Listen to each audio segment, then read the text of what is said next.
പഴുത്ത കശുവണ്ടി, നല്ല വലിപ്പമുള്ള മാങ്ങയും കശുവണ്ടിയും വലിപ്പമുള്ളതാണ്.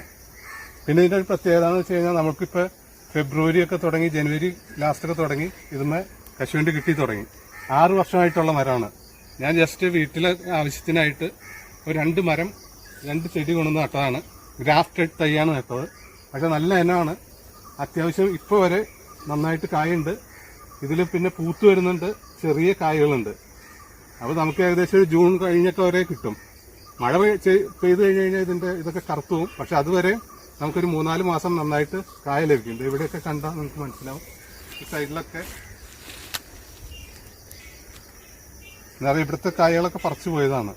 ഇവിടെ അതേ പൂത്ത് വരുന്നത്. ഇവിടെ കായ ഈ സൈഡിൽ മേളിലൊക്കെ ഉണ്ട്. എല്ലാ ശിഖരത്തുമേയും കായകളുണ്ട്. കുട്ടല കുത്തിയാണ് ഉണ്ടാകുന്നത്. ഇവിടെ ഒന്ന് കാണിച്ചു തരാം നിങ്ങൾക്ക്. ഇവിടെ കണ്ടറിയാം, ഒരു 3, 6, 9, 10, 12